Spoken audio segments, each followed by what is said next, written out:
यहां मौजूद आप सारे मेरे आदरणीय बुजुर्ग, मातृशक्ति, मेरे नौजवान साथी, आप सभी को मैं यादविंदर शहीद भगत सिंह परिवार की तरफ से जय घोष करता हूं। किसान एकता, किसान एकता, किसान एकता। और आज उन संघर्षकारी बलिदानी किसानों को हम याद करने के लिए इकट्ठा हुए हैं। मैं बोलूंगा शहीद किसान योद्धा, तो आप लोग कहिएगा अमर रहे। शहीद किसान योद्धा, शहीद किसान योद्धा, शहीद किसान योद्धा।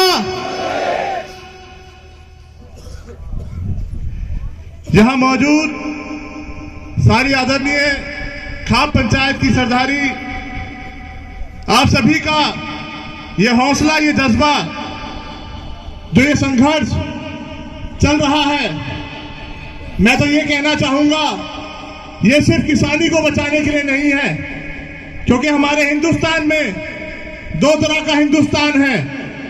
एक तो इंडिया जो साहूकारों का, फैक्ट्री मालिकों का है, और एक भारत है जो किसानों का, जहां पे बताया जाता है 70% हमारी देश की आबादी रहती है। तो ये बात भारत को बचाने की लड़ाई है, भारत को जीतने की लड़ाई है, और भारत को बचाए रखने के लिए, हमारे गांवों को बचाने के लिए, और 70% जो हमारे देश की आबादी है उसको बचाए रखने के लिए संघर्ष किया जा रहा है।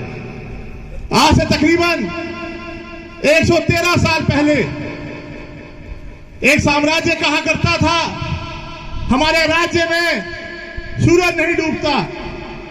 उन्होंने भी इस तरह का एक प्रयास किया था, किसानों से धरती लेने का, किसानों के ऊपर ऐसा कर, ऐसा लगान लगा दिया था।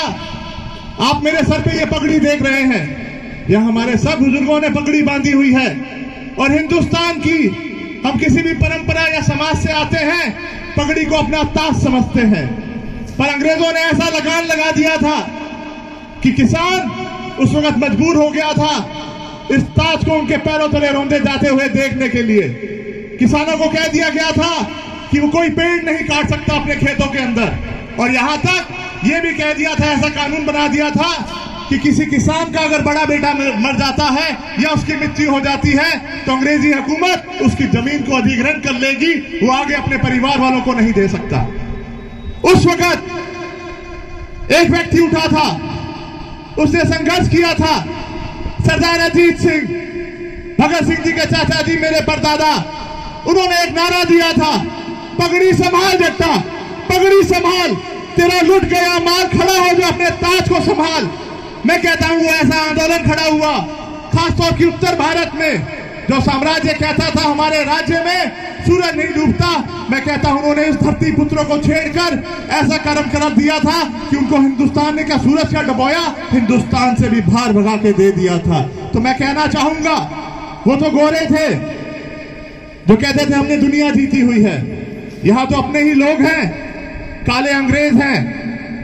तकरीबन एक बार फिर अंग्रेजी हुकूमत ने जो कानून लाए थे, जो किसानों के खिलाफ थे, मजदूरों के खिलाफ थे, तब एक किसान का बेटा 1929 को, जैसा भी मेरे साथी ने रागनी में कहा था, दिल्ली चल के आया था, बेरी हुकूमत के कानों को जगाने आया था, अपनी आवाज पहुंचाने। मैं कहूंगा उस वक्त तो एक भगत सिंह आया था, और आज तो इतने सारे हजारों लाखों भगत सिंह यहाँ दिल्ली की सड़क पे खड़े हैं इस बैरी हुकूमत को जगाने के लिए। तो मैं कहता हूं क्यों नहीं, ये कानून वापस होके रहेगा और हम लोग अपनी जमीनें लेके रहेंगे, जिसके हक के लिए हम लोग लड़ रहे हैं। मैं यही कहना चाहूंगा, शहीद आजम भगत सिंह जी का मैं कोई अकेला वारिस नहीं हूं, आप सब भी उनके वारिस हैं, आप सब भी उनके वंशज हैं, और आप लोग जो सच्चे वारिस और सच्चे वंशज बनकर अपनी धरती को बचाने के लिए, मैं कहूंगा, और साथ के साथ हिंदुस्तान को बचाने के लिए इकट्ठा हुए हैं। कुछ लोग स्कूलों के अंदर इतिहास पढ़ते हैं और कुछ हमें इतिहास पढ़ाते हैं अध्यापक के रूप में, पर मैं कहूंगा ये आंदोलन, ये संघर्ष आने वाली पीढ़ियों को इतिहास बना के देगा आप लोगों के रूप में, और आने वाली पीढ़ियां आपको हमको पढ़ेंगी और ये भी कहा करेगी कि जब वो संघर्ष हो रहा था क्योंकि एक सवाल हमसे ना पूछा जाए आने वाली पीढ़ी के द्वारा कि जब हमारी जमीनों को हथियाने की बात हो रही थी, ऐसे घिनौने कानून बनाए जा रहे थे, कि तब आप लोग कहां थे। पर मैं कहूंगा हमारे बुजुर्गों ने कमान संभाली है, और युवाओं से भी कहना चाहूंगा, कहते हैं ना, वो कौम ही क्या जो गुलामी की जंजीरें ना तोड़ सके, वो कौम ही क्या जो गुलामी की जंजीरें ना तोड़ सके, और वो जवानी ही क्या जो दी हुई दुश्मन की चुनौती ना मोड़ सके। इस चुनौती को स्वीकार करना है नौजवानों ने, और आप बुजुर्गों ने हमें एक रास्ता दिखाना है।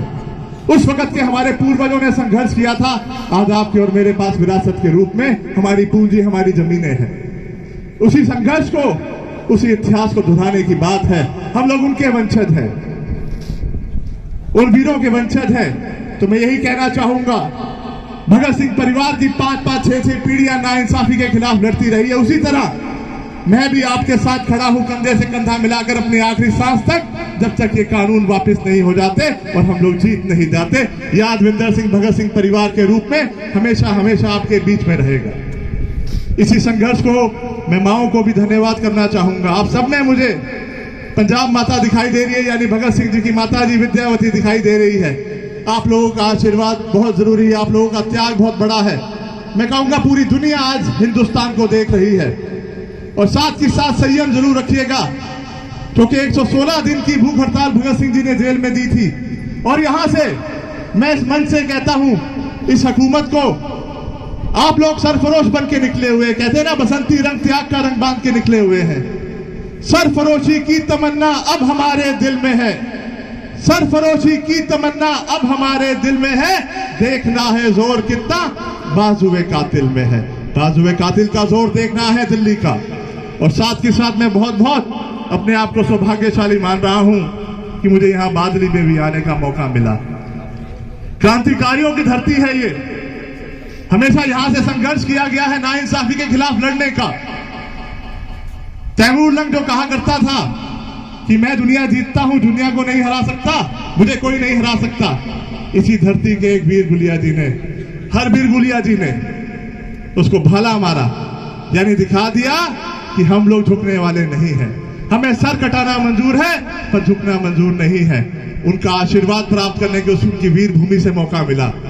आप लोगों ने मुझे यहां माने का भी मौका दिया, उसका भी धन्यवाद करता हूं।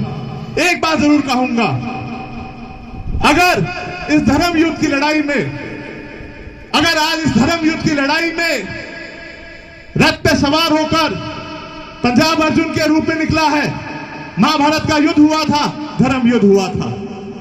मैं यहां हरियाणा में ही रहता हूं, मैं यहां की खाप जागृति को बहुत अच्छे से जानता हूं।